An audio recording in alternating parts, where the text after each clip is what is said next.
Bien,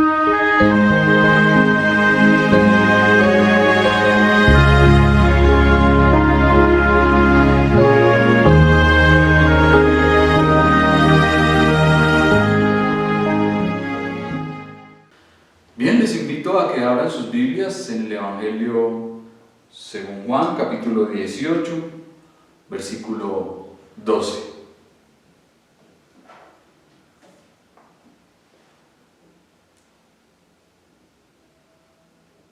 Y vamos a darle observación al texto.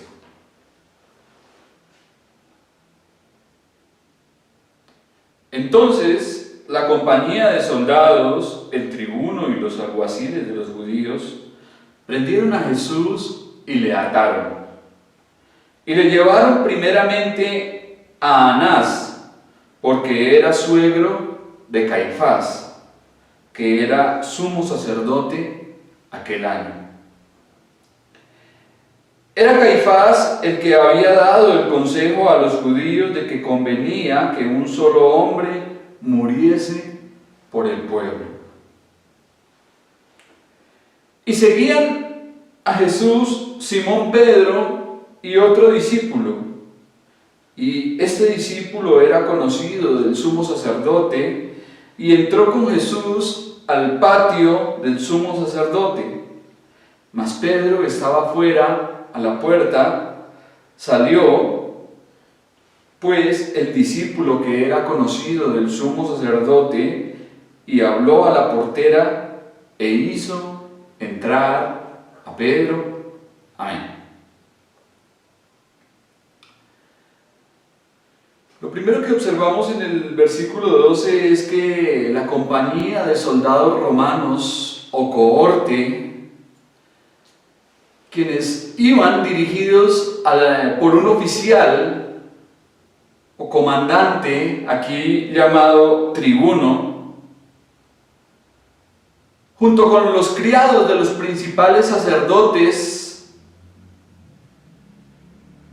los alguaciles, aparecen en este texto atando a nuestro Señor, probablemente con grilletes o cadenas que sujetaron sus brazos y muñecas. Le han prendido como a un vulgar malhechor y le han tomado preso.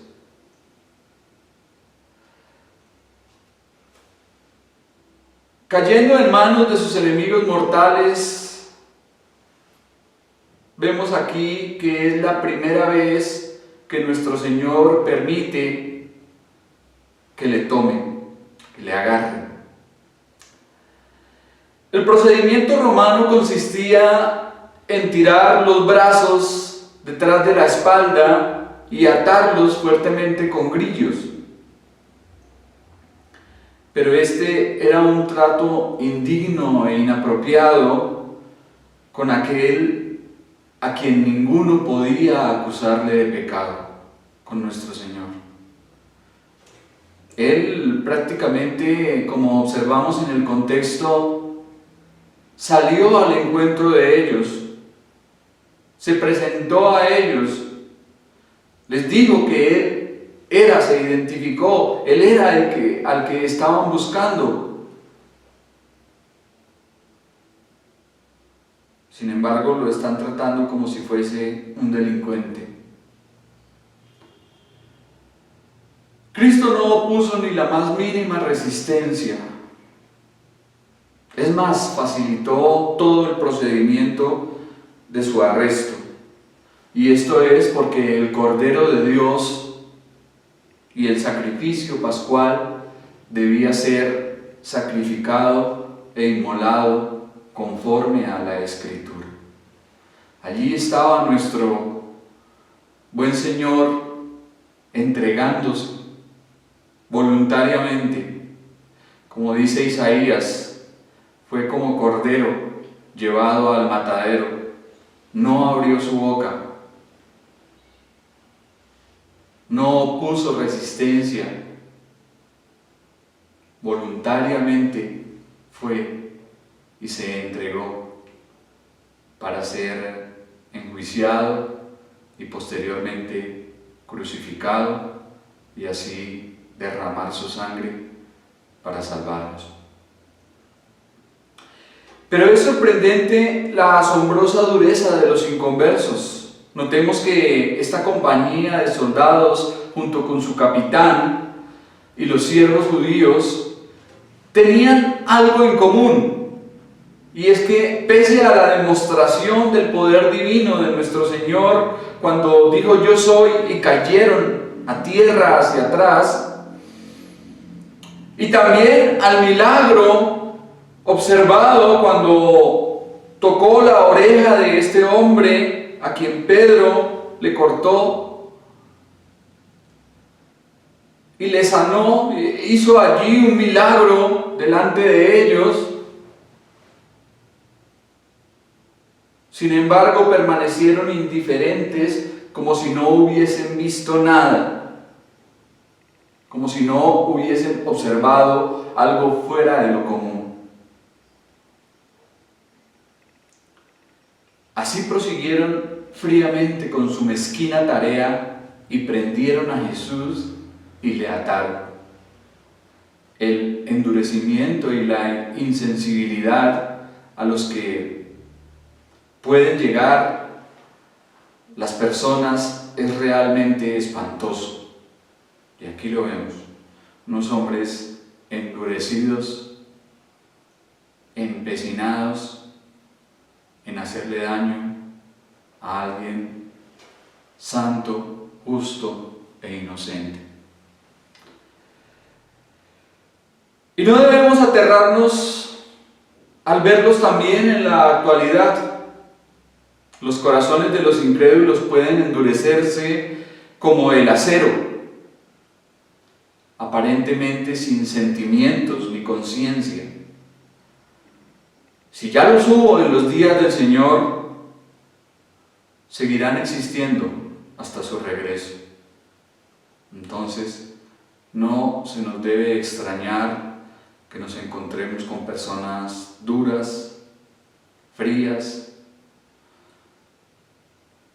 personas que no tienen sentimientos y que no se inmutan por nada.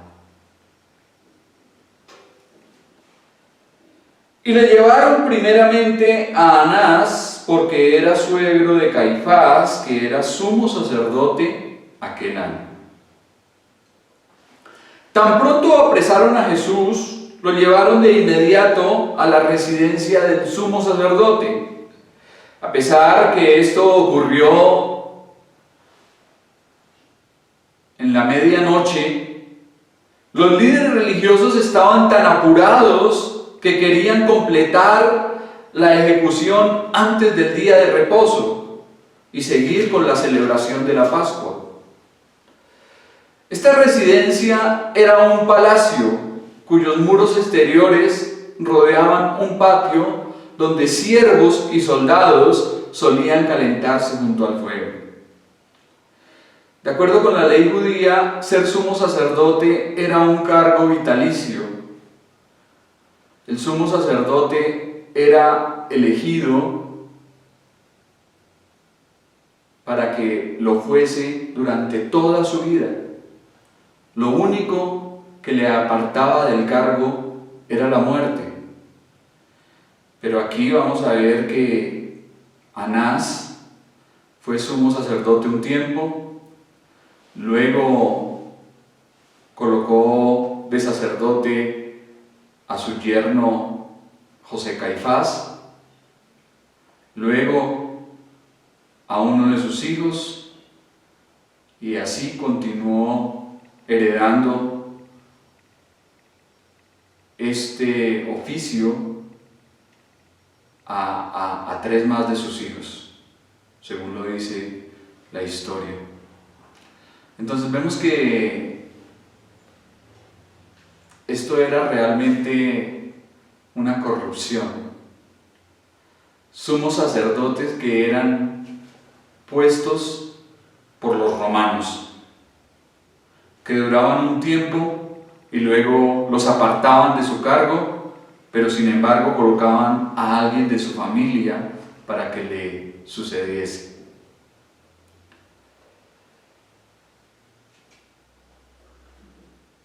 Tanto Anás como Caifás se interesaban más por sus ambiciones políticas que por su responsabilidad en guiar el pueblo hacia Dios. Sabemos que la función del sumo sacerdote en el Antiguo Testamento era ser un mediador entre Dios y los hombres. El sumo sacerdote tenía un pectoral en su pecho con 12 piedras que representaba a las 12 tribus de Israel. De modo que cuando él iba delante de la presencia de Dios, iba representando al pueblo. Él hablaba a Dios por el pueblo y llegaba al pueblo con el mensaje y la voz de Dios. Era un vocero, un mediador entre Dios y los hombres. Pero ni Anás ni Caifás eran esta clase de hombres. Sencillamente eran unos corruptos, unos deshonestos, unos ávaros que, como ya lo observamos al comienzo del Evangelio, tenían negocios en el templo, traficaban con lo que allí se hacía. Realmente estos hombres de espiritualidad y de obediencia y servicio a Dios no tenían nada. Este era un sacerdocio corrompido hasta la médula, capaz de hacer cualquier cosa con tal de satisfacer sus propias ambiciones egoístas. En su condición de líderes espirituales debían ser sensibles a la revelación de Dios y haber conocido al Mesías y haberlo anunciado al pueblo. Pero con esta clase de perversos, obviamente esto no iba a pasar. No lo hicieron porque estaban cegados por la codicia y el poder, al punto de disponerse a matar al Hijo de Dios, quien para ellos era una amenaza. Realmente lo que temían estos hombres era que Jesús levantase una revuelta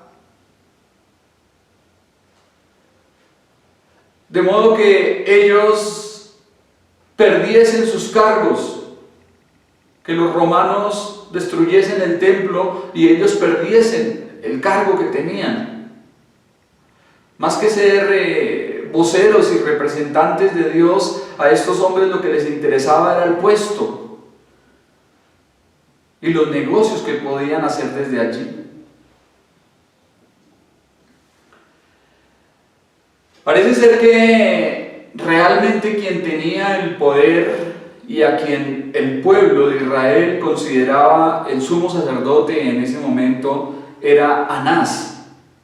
Aunque, como ya lo dije, para el tiempo en que ocurre lo que estamos observando aquí, él ya había dejado de ser sacerdote y quien estaba en el oficio era su yerno Caifás.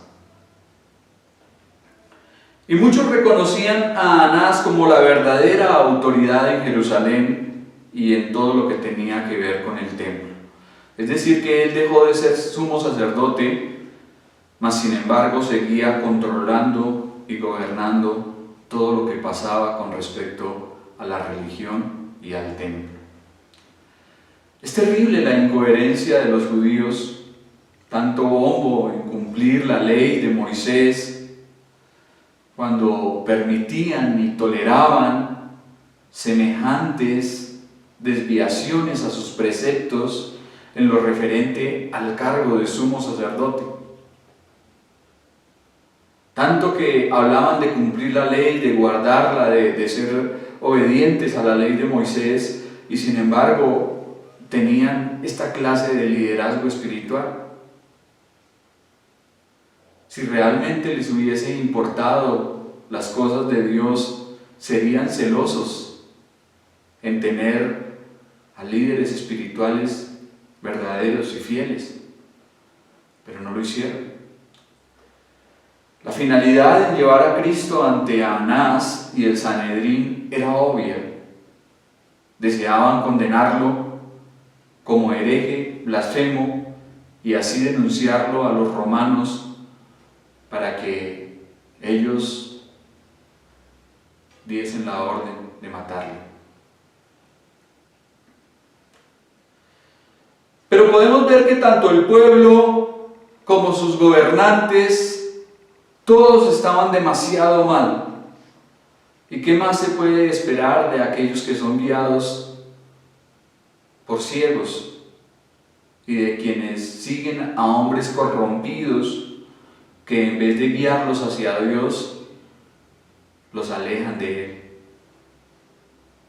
Así vemos a muchos en la actualidad que lamentablemente profesan cristiandad, pero que siguen a una serie de líderes corruptos, codiciosos y deshonestos, como lo fueron Caifás y Anás. Y así hay mucha gente en la actualidad siguiendo un liderazgo desviado. ¿Y cómo puede un ciego guiar a otro ciego? Dice el Señor, ambos caerán. Definitivamente aquellos que corren detrás de estos falsos líderes espirituales, en donde hay multitudes de personas siguiéndoles, no pueden ver más allá y no tienen el conocimiento de Dios ni de su palabra. Semejantes a los judíos en días de Cristo, hay muchos falsos profesantes en la actualidad, siguiendo neciamente a hombres pervertidos que usan la religión para sus propios intereses. Y a quienes no les importa en lo más mínimo ni la verdad ni la justicia. Este examen ante Anás sería un juicio preliminar, no oficial, y allí Jesús se encontraría cara a cara con el dueño del negocio en el templo que tiempo atrás había arruinado.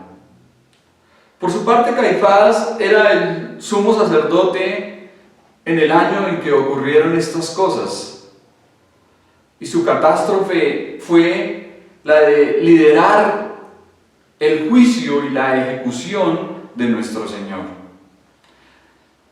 Los ascensos han destruido la reputación de muchos hombres, y vemos que a Caifás, el haber sido sumo sacerdote, le trajo un deshonor como a ningún otro. No siempre debemos anhelar cargos importantes ni cosas semejantes, porque definitivamente hay hombres que se echan a perder, como le ocurrió a Caifás, por anhelar esta clase de cosas. Versículo 14. Era Caifás el que había dado el consejo a los judíos de que convenía que un solo hombre muriese por el pueblo. Este pasaje es un comentario explicativo propio de nuestro evangelista, y es como si dijese: no olvidemos que este mismo Caifás fue quien había dicho públicamente que convenía que un hombre muriera por el pueblo. Esas fueron sus palabras textuales en reuniones atrás con el Sanedrín. Este hombre, sin saberlo, profetizó la muerte de Jesús, tal como observamos en capítulo 11. Ahora tendría parte en el cumplimiento de aquella profecía.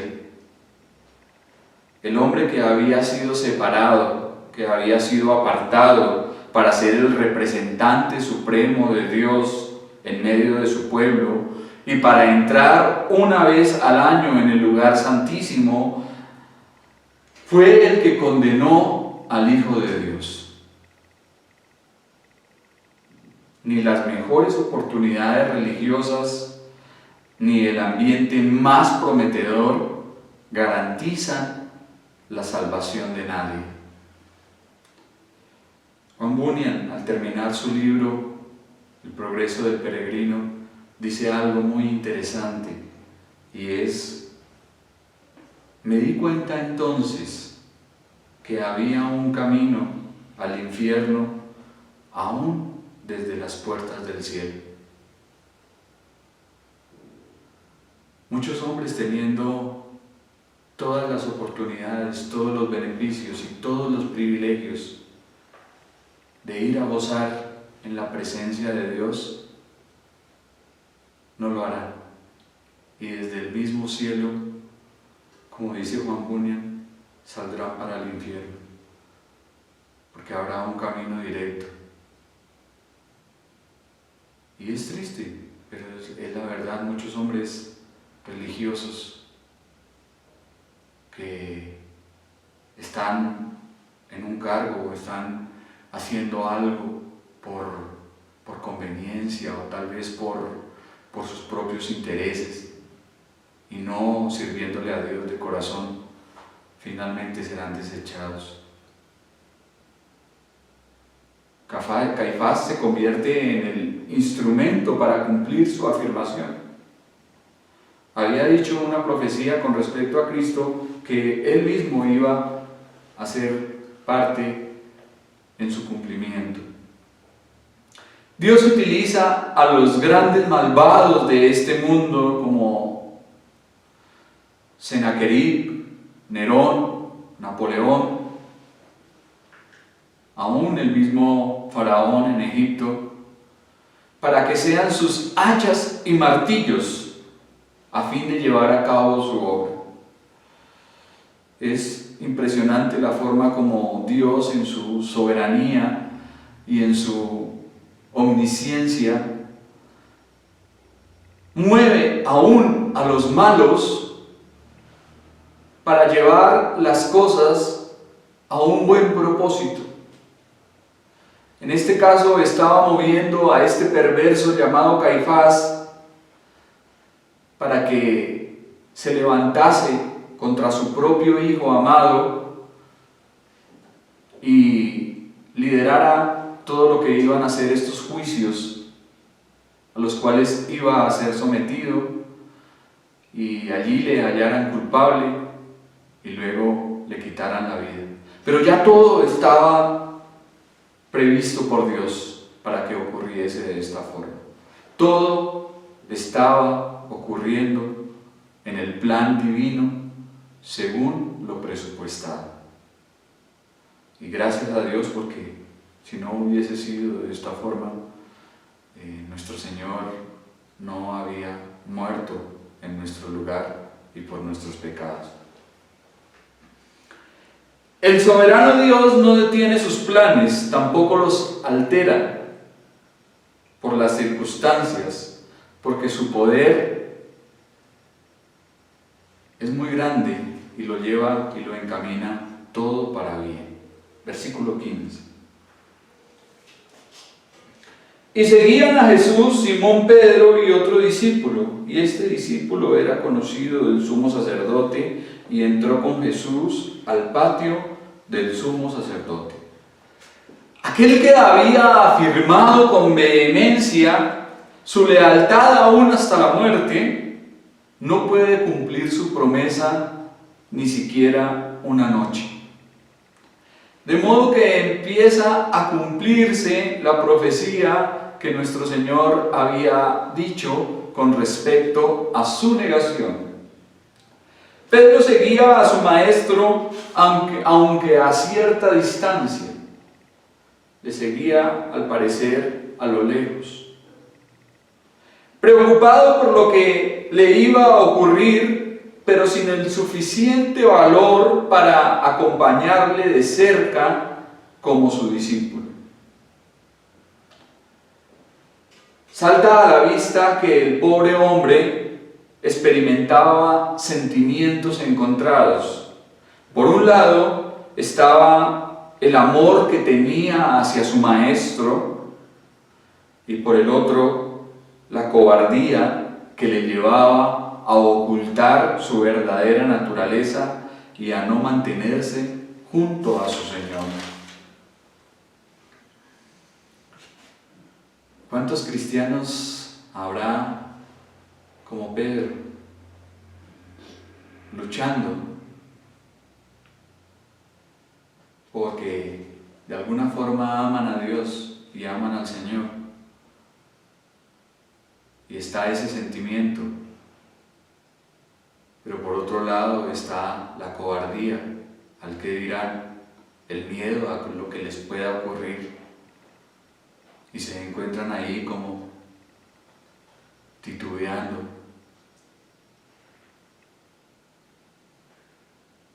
¿Cuántos cristianos estarán dando estos pasos que Pedro dio para caer de la forma que lo hizo, alejándose del Señor? Con el Señor no debemos andar de lejos, debemos andar de cerca, y lo más cerca posible.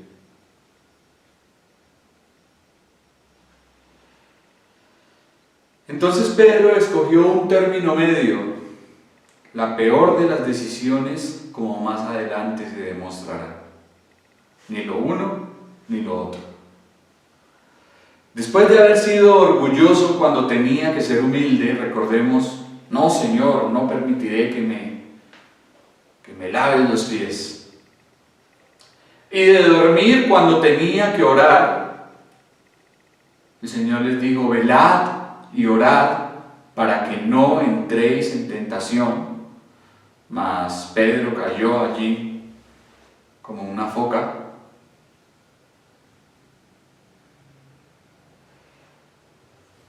Y lo peor, rondar la fogata donde se calentaban los enemigos de Jesús. ¿Qué tenía que hacer este discípulo del Señor en ese sitio donde se habían congregado soldados romanos, siervos de los fariseos, gente que no tenía nada que ver con él? ¿Qué tenía que hacer él allí en medio de estas personas? Nada. Con respecto al otro discípulo, la mayoría de los eruditos bíblicos creen que se trata del mismo Juan, es decir, el autor de nuestro Evangelio, quien por humildad no menciona su propio nombre,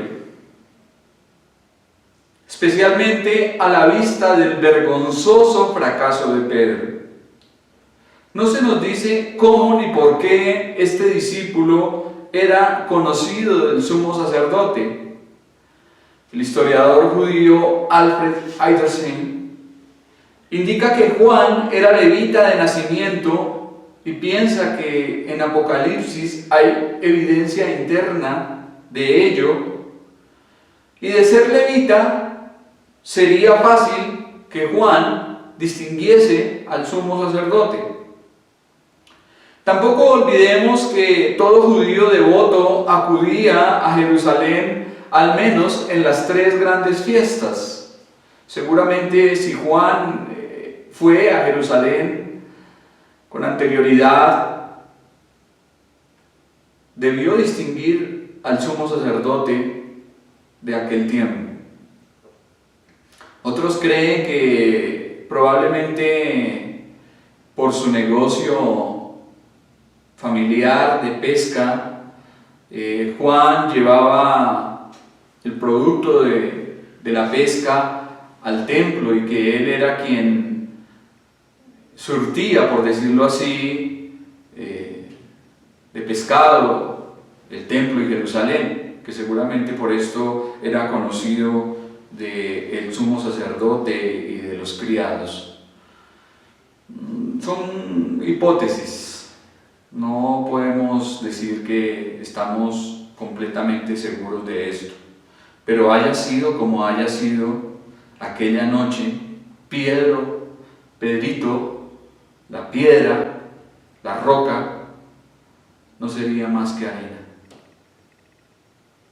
Esa noche Pedro iba a ser zarandeado, iba a tambalear y luego tendría que llorar amargamente. Aquel que se creía firme permaneció, pero no por sus fuerzas, sino por la intercesión de Cristo. Si nuestro Señor no hubiese rogado por él con anterioridad, si nuestro Señor no hubiese pedido en su favor y clamado en su ayuda, tal vez hubiese sido peor lo que le hubiese pasado a este discípulo de Cristo. A menudo necesitamos entender que quien nos sostiene y quien nos mantiene es el Señor por su gracia, por lo cual debemos pedir constantemente: no permitas que la tentación me consuma, no me dejes caer en la tentación.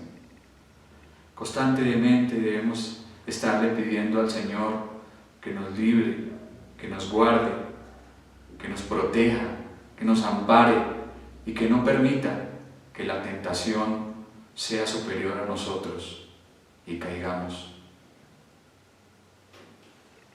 Versículo 16 y termino. Mas Pedro estaba fuera a la puerta. Salió pues el discípulo que era conocido del sumo sacerdote y habló a la portera e hizo entrar a Pedro. Pedro estaba fuera de la puerta. En un primer momento el discípulo se mantuvo fuera del patio sin levantarse a entrar.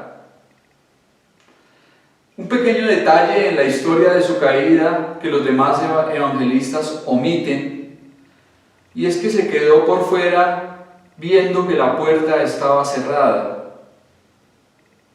Otra vez experimentando sentimientos encontrados, por un lado el amor y por el otro la cobardía. Llegó hasta aquel lugar, hasta aquel patio. Se encontró con que la puerta estaba cerrada. ¿Qué estaba haciendo allí si la puerta estaba cerrada? Tal vez pensaba: bueno, no me puedo ir, necesito saber qué va a ocurrir con mi Señor. ¿Quién sabe qué cosas cruzaban en ese momento por su cabeza? Mejor le hubiese ido quedándose donde estaba. Pedro no tenía que quedarse junto a la puerta, no debió hacerlo. Viendo que estaba cerrada, tenía que haberse marchado, pero él no quiso. Y esto nos enseña que no debemos pasar por alto los obstáculos que se nos presentan, sino que deben hacernos reflexionar con respecto a la legitimidad de nuestros actos. No siempre debemos pasar los obstáculos que se nos presentan y decir: sí, yo sigo, yo voy adelante. A veces debemos hacer un pare y pensar, y tal vez buscar la dirección de Dios y buscar su consejo y preguntar: ¿qué es lo que Dios quiere? ¿Qué es lo que Dios desea de mí en este momento? Salió el discípulo que era conocido del sumo sacerdote e hizo entrar a Pedro. Aquí vemos que Pedro entró en aquel sitio gracias a la bienintencionada intervención de Juan. Este otro discípulo primero aseguró su propia entrada, ahora como persona privilegiada arregló la entrada de su amigo y condiscípulo. Seguramente Juan desde adentro observó en algún momento que la puerta se abrió, que Pedro estaba afuera, y él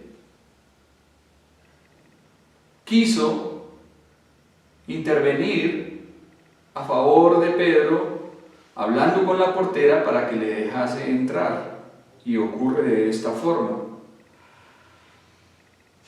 Pero vemos que este discípulo era conocido del sumo sacerdote y además también conocido de los siervos, de los criados, porque fue suficiente con hablar solamente con la portera para que ella dejase entrar a Pedro.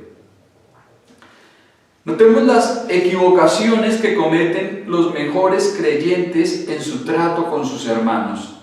Juan no deseaba la caída de Pedro. Seguramente él no deseaba que nada malo le ocurriese.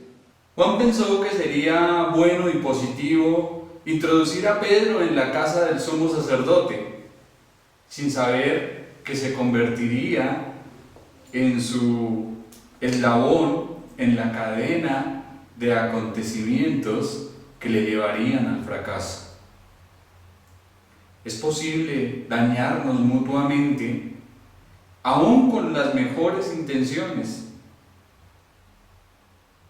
Sin quererlo, Juan puso a Pedro en los mismos pliegues de la serpiente y le condujo al pecado al abrirle la puerta. Debemos de ser cuidadosos, porque muchas veces podemos afectar a las personas, aún teniendo las mejores intenciones. Y aquí le ocurre esto a Juan, y ya veremos en el contexto lo que pasará con Pedro. Amén, mis hermanos.